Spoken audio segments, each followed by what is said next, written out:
Chapter 17. The plagues on Egypt.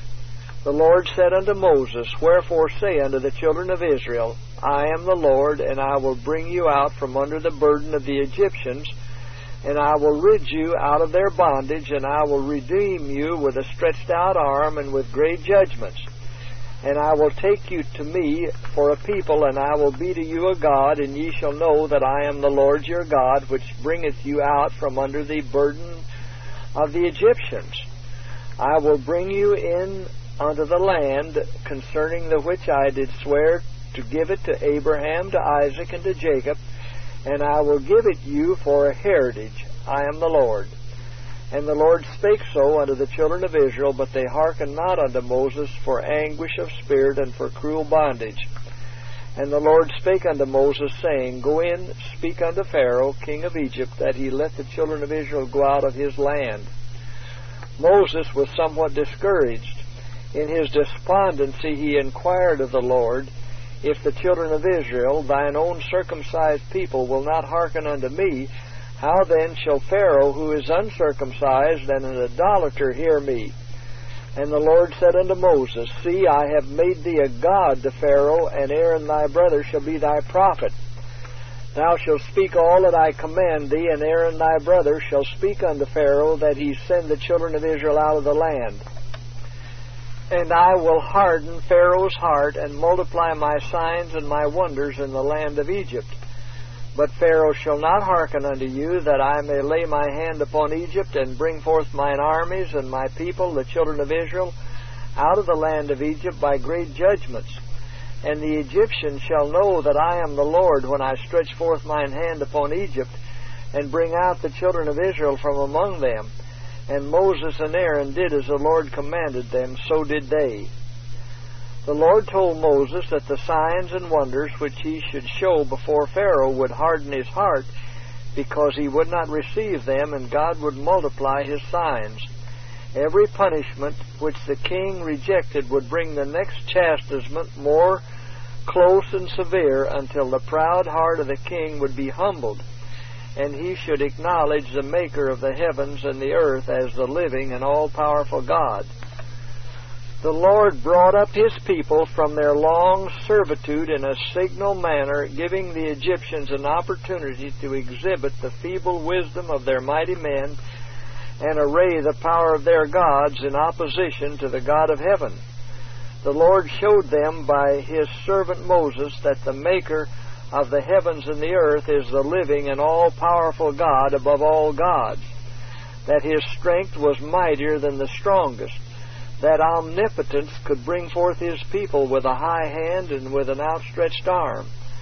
The signs and miracles performed in the presence of Pharaoh were not given for his benefit alone, but for the advantage of God's people, to give them more clear and exalted views of God, and that all Israel should fear him and be willing and anxious to leave Egypt and choose the service of the true and merciful God. Had it not been for these wonderful manifestations, many would have been satisfied to remain in Egypt rather than to journey through the wilderness. And Moses and Aaron went in unto Pharaoh, and they did so as the Lord had commanded. And Aaron cast down his rod before Pharaoh and before his servants, and it became a serpent. Then Pharaoh also called the wise men and the sorcerers.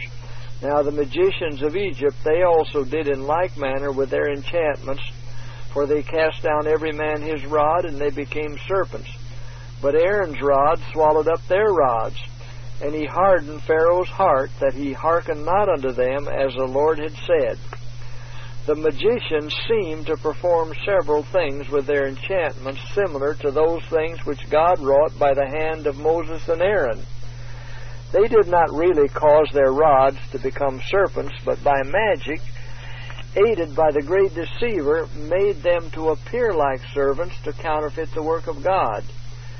Satan assisted his servants to resist the work of the Most High in order to deceive the people and encourage them in their rebellion.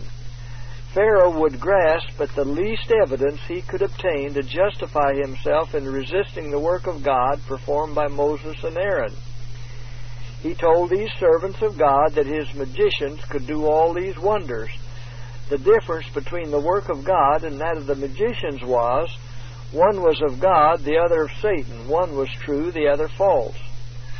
Pharaoh declared that Moses and Aaron were impostors and could accomplish no more than his magicians. Said Moses and Aaron to Pharaoh, that Jehovah, whom thou pretendest not to know, will convince thee that he is more powerful than all gods. They informed him that God would yet perform greater wonders which would leave him without excuse, and which would be perpetual monuments of his providence and power in behalf of Israel. And the Lord said unto Moses, Pharaoh's heart is hardened, he refuseth to let the people go. Get thee unto Pharaoh in the morning, and lo, he goeth out unto the water. And thou shalt stand by the river's brink against he come, and the rod which was turned to a serpent shalt thou take in thine hand. And thou shalt say unto him, The Lord God of the Hebrews hath sent me unto thee, saying, Let my people go, that they may serve me in the wilderness. And behold, hitherto thou wouldest not hear. Thus saith the Lord, In this thou shalt know that I am the Lord. Behold, I will smite with the rod that is in mine hand upon the waters which are in the river, and they shall be turned to blood, and the fish that is in the river shall die, and the river shall stink, and the Egyptians shall loathe to drink of the water of the river. Pharaoh would not listen to Moses and Aaron, but despised their words, yet he had no power to harm them. And Moses and Aaron did so as the Lord commanded, and he lifted up the rod and smote the waters that were in the river in the sight of Pharaoh and in the sight of his servants, and all the waters that were in the river were turned to blood. For 7 days the plague upon the waters continued. Yet the king humbled not himself, but hardened his heart. Moses and Aaron were commanded first, before bringing the plagues, to faithfully relate to Pharaoh the nature of each plague which was to come, and the effect of the plague, that he might have the privilege of saving himself from it if he chose, by letting the children of Israel go to sacrifice unto God. But if the king should refuse to obey the command of God, then would he still visit him with judgments. And the Lord spake unto Moses, Go unto Pharaoh, and say unto him, Thus saith the Lord, Let my people go, that they may serve me. And if thou refuse to let them go, behold, I will smite all thy borders with frogs. And Aaron stretched out his hand over the waters of Egypt, and the frogs came up and covered the land of Egypt. And the magicians did so with their enchantments, and brought up frogs upon the land of Egypt. Then Pharaoh called for Moses and Aaron, and said, Entreat the Lord, that he may take away the frogs from me and from my people, and I will let the people go, that they may do sacrifice unto the Lord. And Moses said unto Pharaoh, Glory over me, when shall I entreat for thee, and for thy servants, and for thy people, to destroy the frogs from thee and thy houses, that they may remain in the river only? And he said, Tomorrow. And he said, Be it according to thy word, that thou mayest know that there is none like unto the Lord our God. Although the magicians appeared to produce frogs like Moses and Aaron, they could not remove them. When Pharaoh saw that the magicians could not stay the plague or remove the frogs, he was somewhat humbled, and would have Moses and Aaron entreat the Lord for him to remove the plague of the frogs. He was beginning to know something about that God whom he professed to be wholly ignorant of.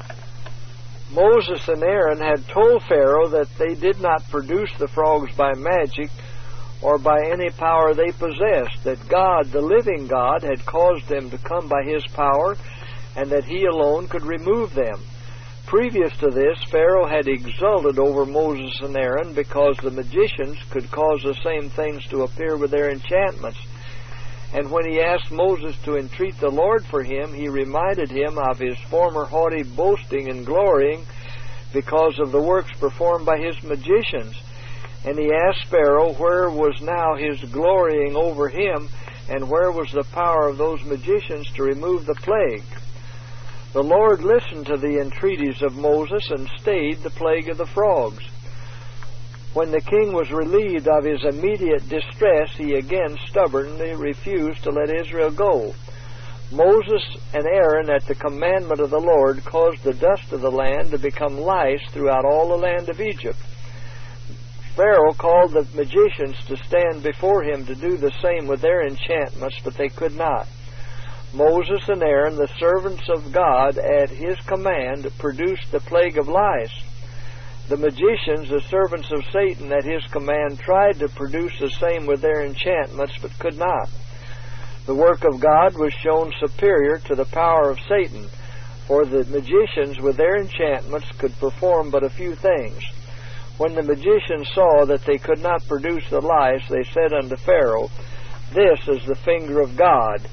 And Pharaoh's heart was hardened, and he hearkened not unto them as the Lord had said.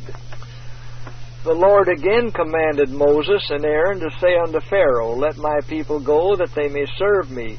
Else, if thou wilt not let my people go, behold, I will send swarms of flies upon thee, and upon thy servants, and upon thy people, and into the houses of the Egyptians shall be full of swarms of flies, and also the ground whereon they are.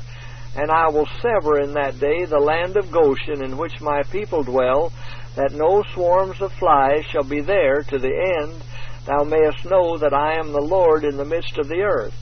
And I will put a division between my people and thy people. Tomorrow shall this sign be. And the Lord did so. And there came a grievous swarm of flies into the house of Pharaoh, and into his servants' houses, and into all the land of Egypt. The land was corrupted by reason of the swarms of flies. And Pharaoh called for Moses and for Aaron, and said, Go ye, sacrifice to your God in the land. And Moses said, It is not meet so to do, for we shall sacrifice the abominations of the Egyptians to the Lord our God. Lo, shall we sacrifice the abomination of the Egyptians before their eyes, and will they not stone us? We will go 3 days' journey into the wilderness, and sacrifice to the Lord our God, as he shall command us. The Egyptians worshipped certain beasts, and they regarded it an unpardonable offense to have one of these beasts slain. And if one of their objects of worship were slain, even accidentally, the person's life alone could answer for the offense. Moses showed Pharaoh the impossibility of their sacrificing to God in the land of Egypt in the sight of the Egyptians, for they might select for their offering some of the beasts which they considered sacred. Moses again proposed to go 3 days' journey into the wilderness. The king consented while under the chastening hand of God, and Pharaoh said, I will let you go, that ye may sacrifice to the Lord your God in the wilderness. Only ye shall not go very far away. Entreat for me. And Moses said, Behold, I go out from thee, and I will entreat the Lord that the swarms of flies may depart from Pharaoh, from his servants, and from his people tomorrow. But let not Pharaoh deal deceitfully any more in not letting the people go to sacrifice to the Lord. And Moses went from Pharaoh and entreated the Lord. And the Lord did according to the word of Moses, and he removed the swarms of flies from Pharaoh, and from his servants, and from his people. There remained not one. And Pharaoh hardened his heart at this time also, neither would he let the people go. And the Lord commanded Moses and Aaron to go again before Pharaoh, and tell him, Thus saith the Lord God of the Hebrews, Let my people go, that they may serve me. And if he should refuse to let them go, and should hold them still, the plague should be upon their cattle. And the Lord shall sever between the cattle of Israel and the cattle of Egypt, and there shall nothing die of all that is the children of Israel's.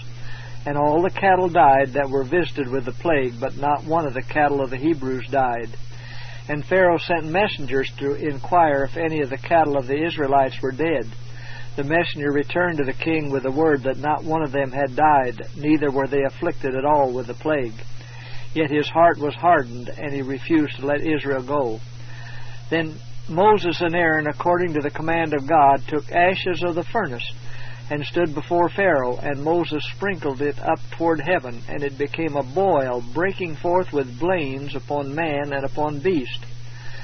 And the magicians could not stand before Moses because of the boil, for the boil was upon the magicians and upon all the Egyptians. And the Lord hardened the heart of Pharaoh, and he hearkened not unto them, as the Lord had spoken unto Moses. The magicians, with all their magic and supposed power, could not by any of their enchantments shield themselves from the grievous plague of the boils. They could no longer stand before Moses and Aaron because of this grievous affliction. The Egyptians were thus permitted to see how useless it would be for them to put their trust in the boasted power of the magicians when they could not save even their own bodies from the plagues. And the Lord said unto Moses, Rise up early in the morning, and stand before Pharaoh, and say unto him, Thus saith the Lord God of the Hebrews, Let my people go, that they may serve me. For I will at this time send all my plagues upon thine heart, and upon thy servants, and upon thy people, that thou mayest know that there is none like me in all the earth. For now I will stretch out my hand, that I may smite thee and thy people with pestilence, and thou shalt be cut off from the earth. And in very deed for this cause have I raised thee up, for to show in thee my power, and that my name may be declared throughout all the earth. As yet exaltest thou thyself against my people, that thou wilt not let them go? Behold, tomorrow about this time I will cause it to rain a very grievous hail, such as hath not been in Egypt since the foundation thereof even until now. Send therefore now, and gather thy cattle and all that thou hast in the field, for upon every man and beast which shall be found in the field, and shall not be brought home, the hail shall come down upon them, and they shall die. He that feared the word of the Lord among the servants of Pharaoh made his servants and his cattle flee into the houses. And he that regarded not the word of the Lord left his servants and his cattle in the field. And the Lord said unto Moses, Stretch forth thine hand toward heaven, that there may be hail in all the land of Egypt, upon man, and upon beast, and upon every herb of the field, throughout the land of Egypt. And Moses stretched forth his rod toward heaven, and the Lord sent thunder and hail, and fire ran along the ground, and the Lord rained hail upon the land of Egypt. Those who regarded the word of the Lord gathered their cattle into barns and houses, while those whose hearts were hardened, like Pharaoh's, left their cattle in the field. Here was an opportunity to test the exalted pride of the Egyptians, and to show the number whose hearts were really affected by the wonderful dealings of God with his people, whom they had despised and cruelly entreated. So there was hail and fire mingled with the hail, very grievous, such as there was none like it in all the land of Egypt since it became a nation. And the hail smote throughout all the land of Egypt, all that was in the field, both man and beast. And the hail smote every herb of the field, and brake every tree of the field. Only in the land of Goshen, where the children of Israel were, was there no hail. And Pharaoh sent and called for Moses and Aaron, and said unto them, I have sinned this time. The Lord is righteous, and I and my people are wicked. Entreat the Lord, for it is enough, that there be no more mighty thunderings and hail, and I will let you go, and ye shall stay no longer. And Moses said unto him, As soon as I am gone out of the city, I will spread abroad my hands unto the Lord, and the thunder shall cease, neither shall there be any more hail, that thou mayest know how that the earth is the Lord's. But as for thee and thy servants, I know that ye will not yet fear the Lord God. And the flax and the barley was smitten, for the barley was in the ear, and the flax was bold. But the wheat and the rye were not smitten, for they were not grown up. After the plague was stayed, the king refused to let Israel go. Rebellion produces rebellion. The king had become so hardened with his continual opposition to the will of God, that his whole being rose in rebellion to the awful exhibitions of his divine power. Moses and Aaron were commanded to again go in unto Pharaoh and request him to let Israel go. The Lord tells them that he has suffered the king to resist them, and has borne with his continual rebellion, that he might show his great signs and wonders before him and before the children of Israel, that thou mayest tell in the ears of thy son and of thy son's son what things I have brought in Egypt, and my signs which I have done among them, that ye may know how that I am the Lord. Here the Lord was manifesting his power to confirm the faith of his people Israel in him, as being the only true and living God. He would give them unmistakable evidences of the difference he placed between the Egyptians and his people. His wonderful works in their deliverance would cause all nations to know that although they had been bound down by hard labor and had been despised, yet he had chosen them as his peculiar people, and that he would work for their deliverance in a wonderful manner. Moses and Aaron obeyed the command of God and related to the king the nature of the grievous plague which God was about to send upon him, that if he would not let Israel go, he would bring locusts into the coasts of Egypt, which would cover the face of the earth, and would eat the residue of that which escaped the hail. The king was permitted to choose to humble himself before God and let Israel go, or refuse and suffer the effects of the plague. And Pharaoh's servant said unto him, How long shall this man be a snare unto us? Let the men go, that they may serve the Lord their God. Knowest thou not yet that Egypt is destroyed? The king's rulers or counselors were called his servants because they were under Pharaoh. They entreated the king to let Israel go. They related to him that they had sustained great loss by the death of their cattle, and that Egypt was nearly ruined by lightning, and the hail mingled with fire had broken down their forests and had destroyed their fruit and nearly all their grain, that everything was in a ruinous condition, and that they were losing all that they had gained through the labor of the Hebrews. The king sent for Moses and Aaron, and he said unto them, Go serve the Lord your God. But who are they that shall go? And Moses said, We will go with our young, and with our old, and with our sons, and with our daughters, and with our flocks, and with our herds will we go, for we must hold a feast unto the Lord. And he said unto them, Let the Lord be so with you, as I will let you go, and your little ones. Look to it, for evil is before you. Not so. Go now, ye that are men, and serve the Lord, for that ye did desire. And they were driven out from Pharaoh's presence. The king showed his contempt of God's command by his answer to Moses and Aaron. Let your God require this of you if he will, for you to take your little ones I will not let you go. Your little children are not needed in your journey. Does your God think I will do this thing, and let you go with your wives and little children into the wilderness upon so dangerous an expedition to them?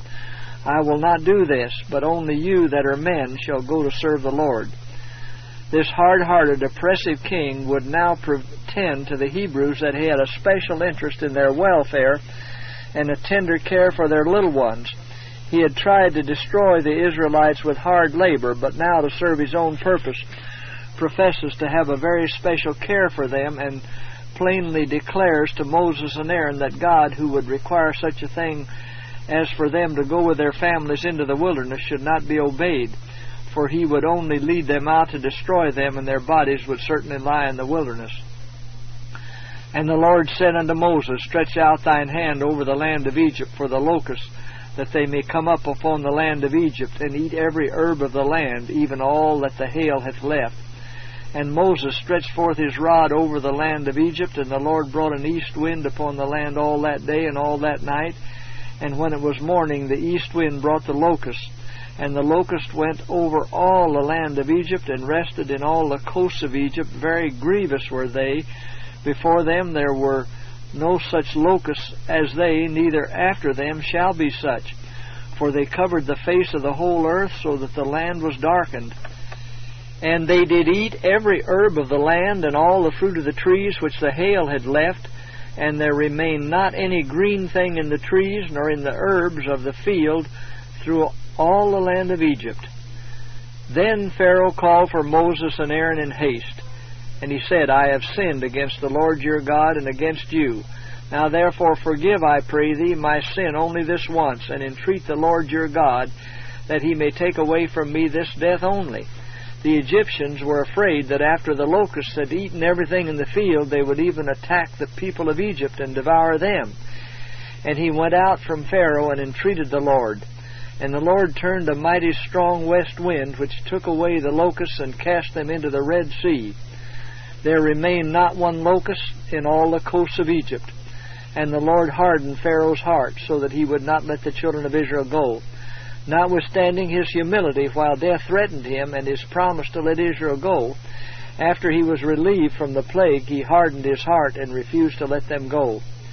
And the Lord said unto Moses, Stretch out thy hand toward heaven, that there may be darkness over the land of Egypt, even darkness which may be felt.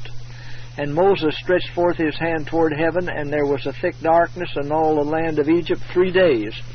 They saw not one another, neither rose any from his place for 3 days.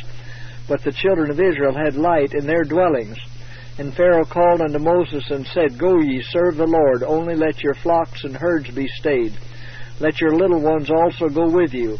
And Moses said, Thou must give us also sacrifices and burnt offerings, that we may sacrifice unto the Lord our God. Our cattle also shall go with us. There shall not a hoof be left behind, for thereof we must take to serve the Lord our God. And we know not with what we must serve the Lord until we come thither. But the Lord hardened Pharaoh's heart, and he would not let them go. And Pharaoh said unto him, Get thee from me, take heed to thyself, see my face no more. For in that day thou seest my face, thou shalt die.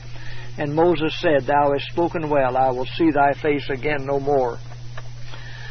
Pharaoh hardened his heart against the Lord, and he ventured, notwithstanding all the signs and mighty wonders he had witnessed, to threaten that if Moses and Aaron appeared before him again, they should die. If the king had not become hardened in his rebellion against God, he would have been humbled under a sense of the power of the living God who could save or destroy. He would have known that he who could do such miracles and multiply his signs and wonders would preserve the lives of his chosen servants, even if he should have to slay the king of Egypt. As Moses had witnessed the wonderful works of God, his faith had grown strong and his confidence had become unshaken. While God had been fitting him and qualifying him by manifestations of his power to stand at the head of the armies of Israel, and as a shepherd of his people, lead them from Egypt. He was elevated above fear by his firm trust in God, which led him to say to the king, Our cattle shall go with us, there shall not a hoof be left behind. This firm courage in the presence of the king annoyed his haughty pride, and he uttered the threat of killing the servants of God. He did not realize in his blindness that he was not contending only against Moses and Aaron, but against the mighty Jehovah, the maker of the heavens and of the earth. Moses had obtained the favor of the people. He was regarded as a very wonderful man, and the king would not dare to harm him.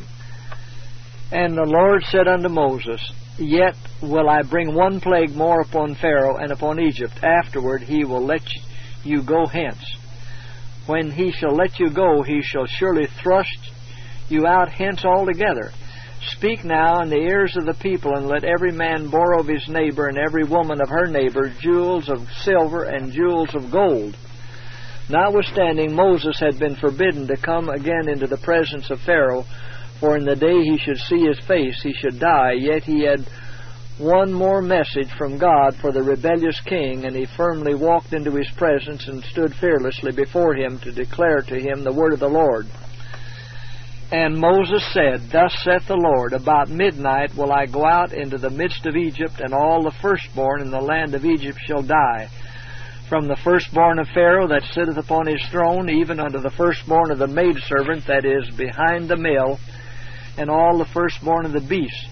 And there shall be a great cry throughout all the land of Egypt, such as there was none like it, nor shall be like it any more.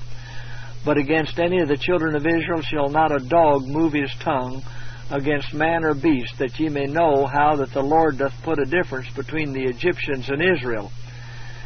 And all these thy servants shall come down unto me, and bow down themselves unto me, saying, Get thee out, and all the people that follow thee. After that I will go out. And he went out from Pharaoh in a great anger. As Moses told the king of the plague which would come upon them, more dreadful than any that had yet visited Egypt, which would cause all his great counselors to bow down before him and entreat the Israelites to leave Egypt, the king was exceedingly angry. He was enraged because he could not intimidate Moses and make him tremble before his kingly authority. But Moses leaned for support upon a mightier arm than that of any earthly monarch.